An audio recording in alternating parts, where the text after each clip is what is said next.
Patuloy po namin dalangin, Lord, ang pagpapala niyo po sa mga kaloob na ito at magamit po ito, Panginoon, para lamang sa iyong gawain.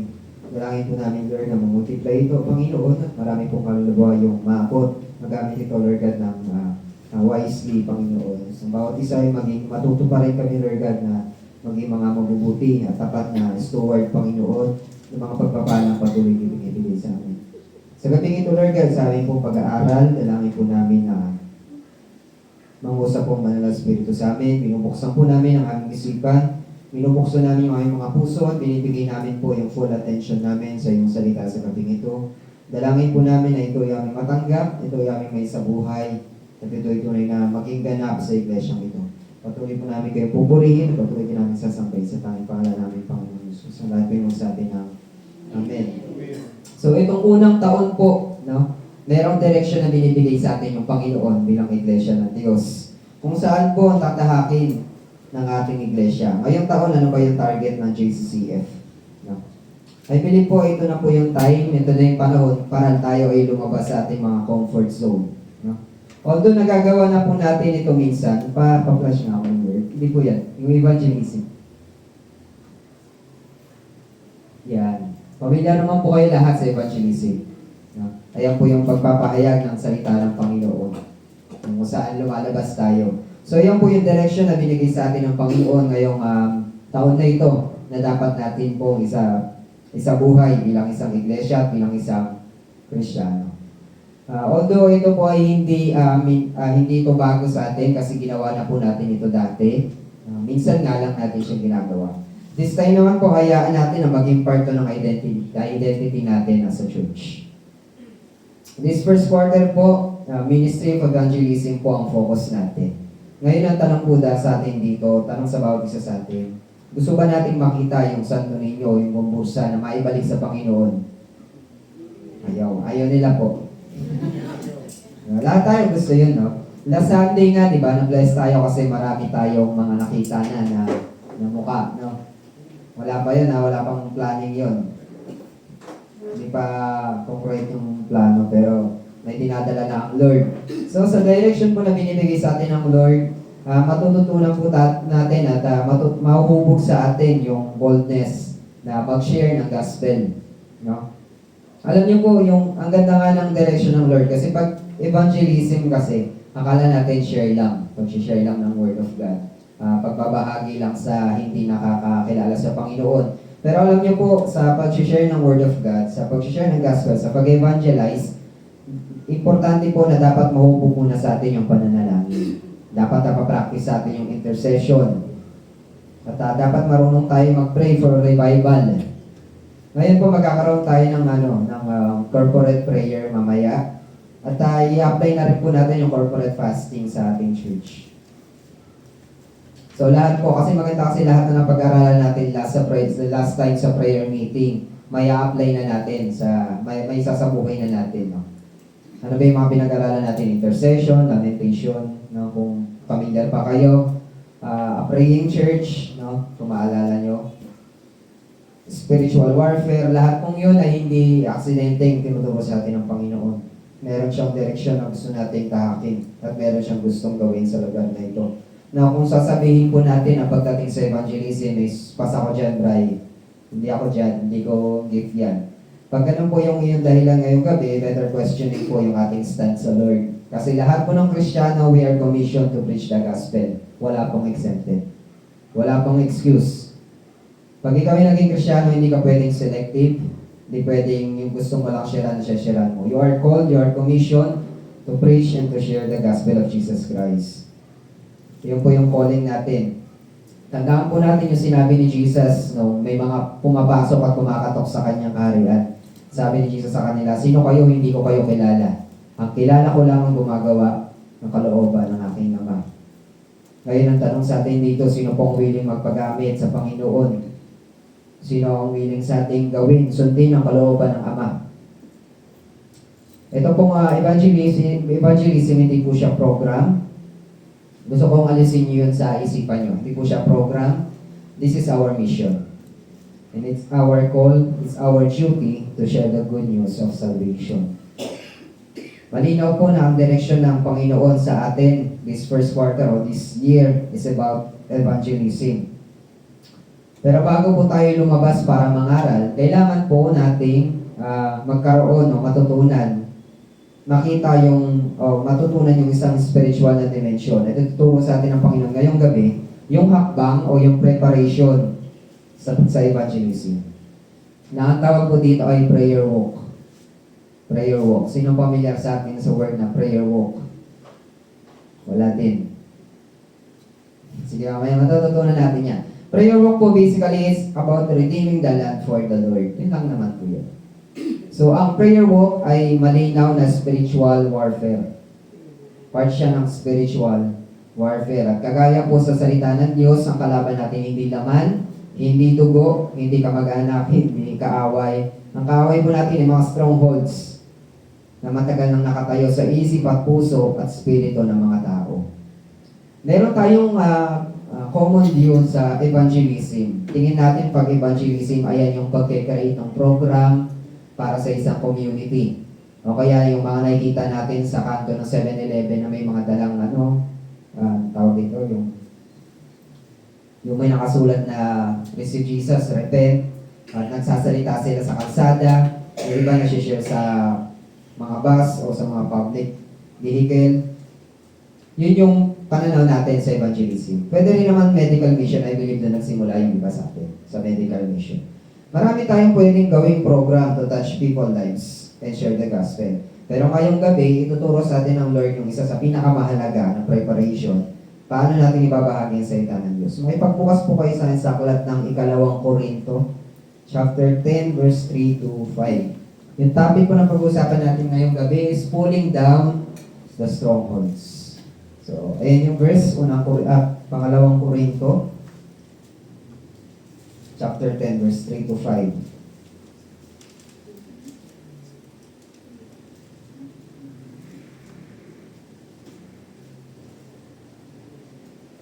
Basahin po natin. Kung nabubuhay man kami sa mundong ito, hindi naman kami nakikipaglaban ayon sa pamamaraan ng mundong ito. Ang sandata namin sa pakikipaglaban ay hindi makamundo, kundi ang kapangyarihan ng Diyos na nakapagpapabaksak ng mga kuta. Kaya po yung pulling down the strongholds. Sinisira namin ang mga maling pangangatwiran. Verse 5, ginagapi namin ang lahat ng pagmamataas laban sa kaalaman tungkol sa Diyos. At binibihag namin ang lahat ng isipan upang matutong sumunod kay Kristo. So, unang tanong, what is a stronghold? Ano yung stronghold, Brian? Ano ba yung kuta na yan? Ang salitang stronghold po ay galing sa idea ng kuta, fortress o matibay na lugar na pinagtataguan ng kaaway. So yan, malalaman niya yan sa army. Madalas familiar sa mga sundalo. Pag may gera, meron sila tinatawag na mga kuta, mga stronghold. Doon sila nagkukuta. Fortress nila yun. Matibay na lugar na kanilang pinagtataguan. Pero sa Biblia po, ang stronghold ay hindi lang siya lugar. Ano po ang sabi ng Biblia? Sa Biblia, ang stronghold po ay ang mindset ng mga tao. Yung binasa natin verse kanina, in English, with an arguments and every high thing that exalt itself against the knowledge of God. Ayun yung sinasabi ng ginagapi namin ang lahat ng pagmamataas laban sa kaalaman tungkol sa Diyos. So, mindset po siya. Ano-ano yung mga examples po ng strongholds sa isang komunidad? Nasulat niyo na? Hindi pa ata. Ayan yung verse kanina. Ginagapi namin ang lahat ng pagmamataas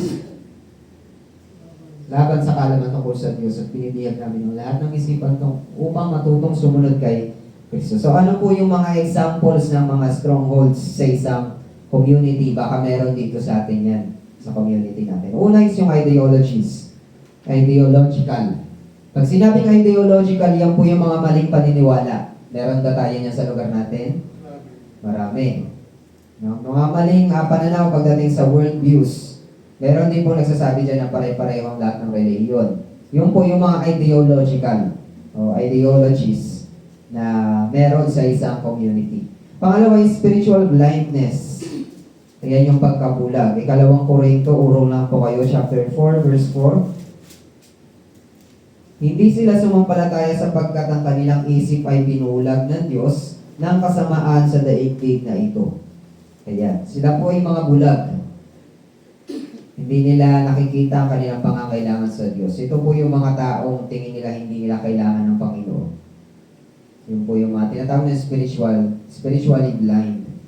Pangatlo po yung sin-hardened hearts. Sa Efeso 4:18.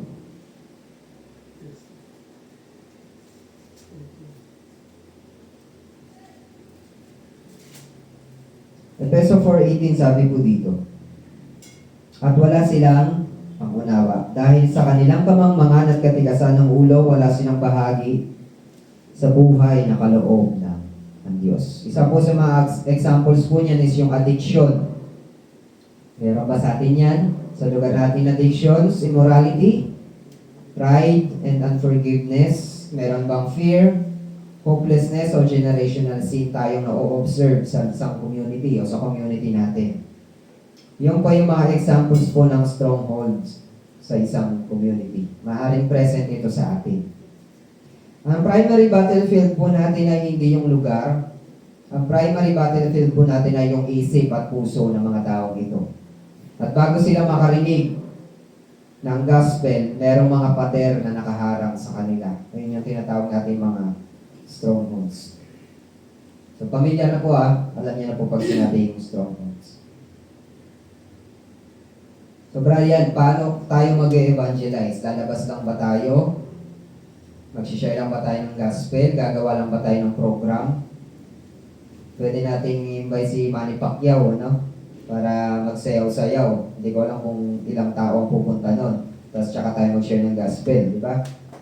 Pwede natin gawing gimmick yun. Pero ano po yung evangelism na nagmumula o sinasabi ng salita ng Diyos? Evangelism without prayer is, ano po nakasulat? Human effort. Sa madaling salita po, we cannot evangelize without prayer. Hindi tayo pwede mag-evangelize kung wala tayong panalangin. Kaya importante po yung prayer walk. Kasi hinahanda natin yung lugar para sa gagawin ng Diyos. Prayer walk prepares the spiritual atmosphere. Balikan na lang po natin yung pattern ni Jesus. Bago siya mag-minister, ano pong ginawa niya? Siya ay nag-pray. Bago siya pumili ng disciples niya, magdamag din po siyang nag-pray. Bago siya pumunta doon sa krus ng Kalbaryo, magdamag din siyang nag-pray sa Gethsemane. Tama po? Wala siyang ginawa o hindi lang siya basta gumalaw ng hindi nananalangin. So sa atin po, para maging successful itong mission sa atin ng Lord, dapat natin exercise yung prayer walk. Ano ba yung prayer walk, right? Ayan. What is prayer walk? Gagawin po natin ito prayer walk. Kaysa ilakad tayo ng lakad tapos kwento tayo ng kwento sa kapitbahay natin, gawin na lang po natin yung prayer walk. Ano ba yung prayer walk? Prayer walk ay paglalakad sa isang lugar habang inoobserbahan, hindi po nanchichismis hindi nakikinig sa kwento, kundi nakikinig sa Diyos, tahimik o marahang nananalangin. Yan po yung prayer walk. Meron pa pang huli, yung po, ang prayer walk po ay pakikipag-isa sa layunin ng Diyos para sa lugar na yon. Yan. Isa po siyang hakbang na dapat nating dapat maging routine, maging normal sa atin po bilang mga Kristiyano. Saan man tayo naroon, pwede nating apply yung prayer walk. Diba? Hindi lang tayo basta nagkagala, kundi nananalangin tayo para sa mga kaluluwang iyon na sila ay iligtas ng Panginoon.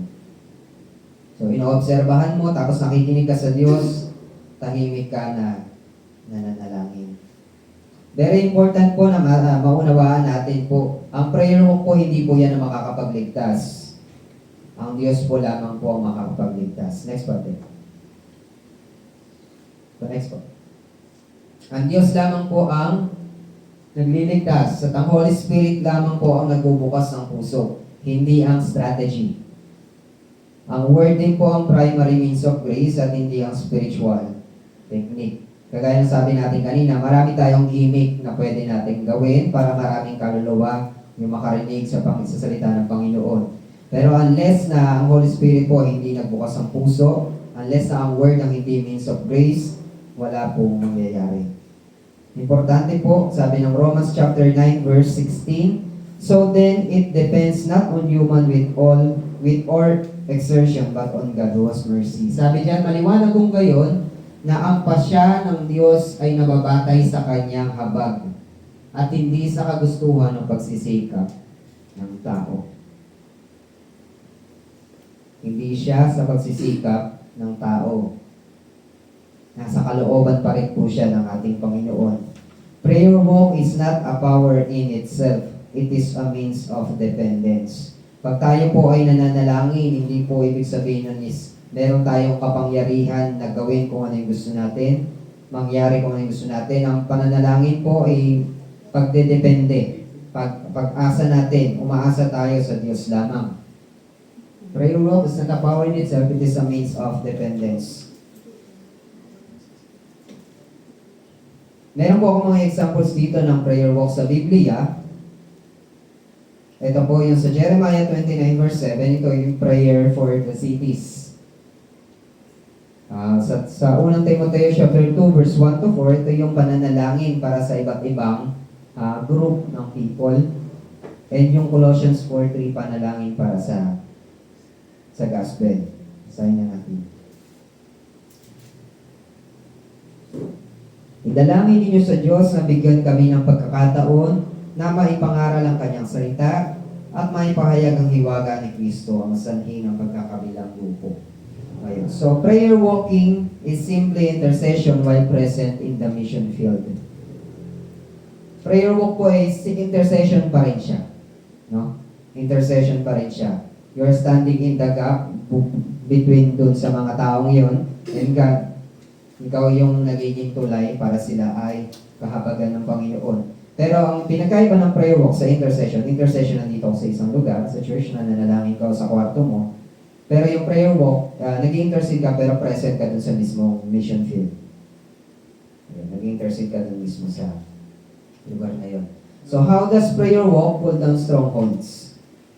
Paano naman po na napagtatagumpayan ng prayer walk yung paggabi o pagsira sa kuta ng mga kaaway? Una, we pray in dependence, not in command. We pray in dependence, not in command. Basahin po natin sa John chapter 15 verse 5. Sa mga nakabasa na nandyan, alam nyo na yan. John chapter 15 verse 5. Ano pong sabi dyan?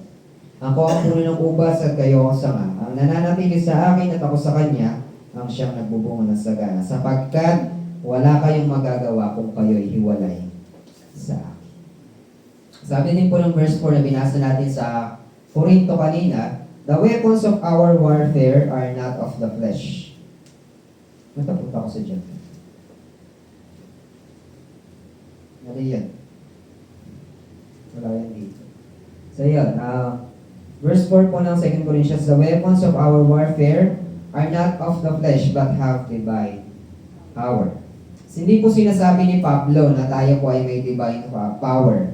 Ang ibig sabihin po na sinasabi ni Pablo dito, ang Diyos po ang may kapangyarihan. At ginagamit niya lamang po yung mga paraan na itinakda niya, kasama doon yung pananalangin ng salita. So sa prayer walk po, hindi tayo nag-uutos sa isang spiritual realm. Hindi tayo nakikialam sa pamamagitan ng command. Tayo po ay mga umaasang anak at lumalapit sa Diyos. At ipinapanalangin natin yung lugar na yon, nakaawaan ng Diyos. We are pleading for mercy before God. Pangalawa po, we pray for the renewal of the mind, not mental conquest. Casting down arguments. Nabasa natin yung kanina sa 2 Corinthians kanina. Casting down arguments.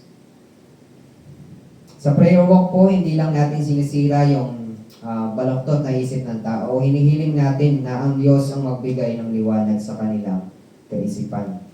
Sabi ng 2 Corinthians, chapter 4, verse 6.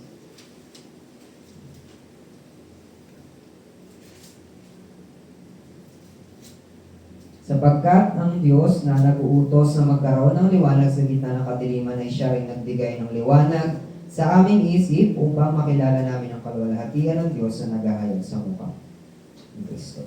Kaya po yung panalangin po natin ay, Panginoon, alisin mo po yung spiritual na pagkabulag, iliwanag niyo po yung katotohanan ng iyong salita, at ibigay niyo po sa kanila yung pagsisisi at pananampalataya. We are praying for the renewal of the mind. Pangatlo, we ask God to prepare hearts before the word is preached. Napaka-importante po. Para po matanggap nila ng maluwag, matanggap nila yung salita ng Diyos, dapat cultivated yung kanilang mga puso. At pwede natin yung magawa sa pamamagitan ng pananalangin. 1 Corinthians 3:6, ako ang nagtanim, si Apollo ang nagtilig, ang Diyos ang nagpalago. Sa prayer walk po, pag tayo ay ginawa natin yung prayer walk, hindi po tayo mangangaral agad, hindi po tayo makikipag-argumento agad.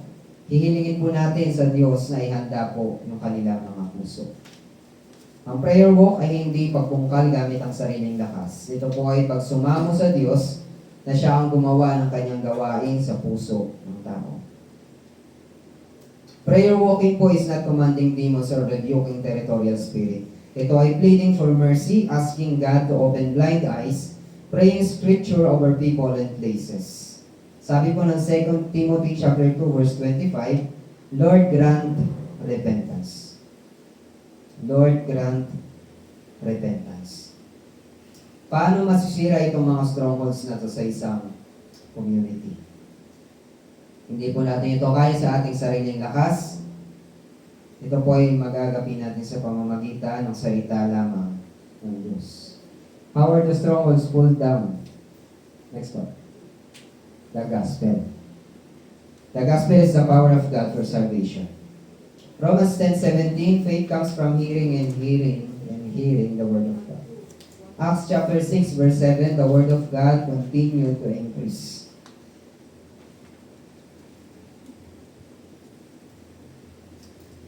Sulat nyo na lang po yung mga verse.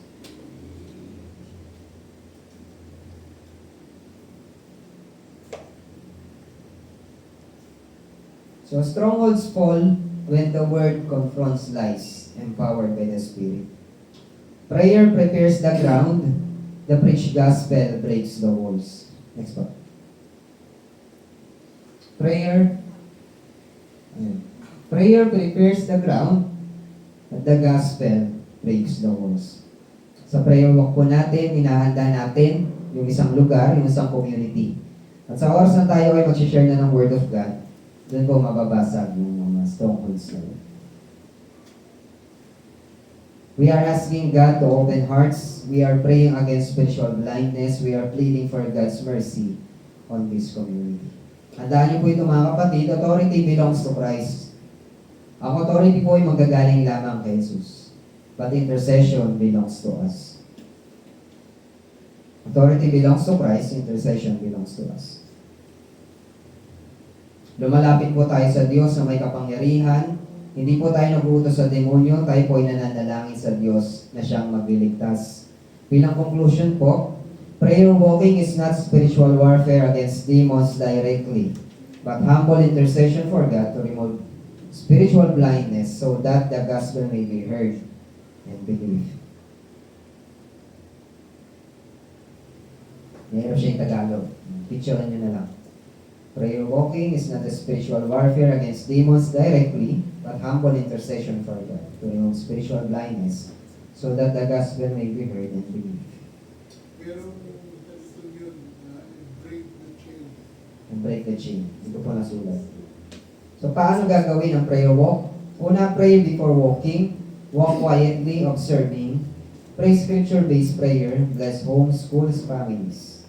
So, importante po dito yung faith plus obedience. Sige po tayo po lahat ay manalangin. Panginoon, maraming salamat po sa kapahayagan mo sa amin sa gabing ito.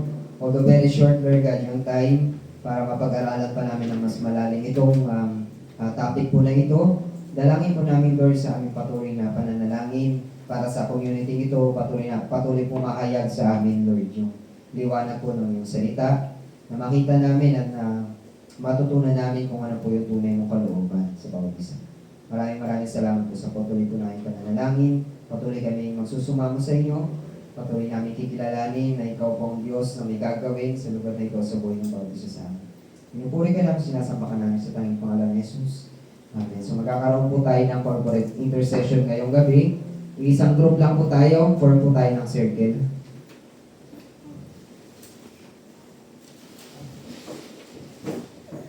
Sige po, bilog tayo, bilog. Form tayo ng isang malaking circle.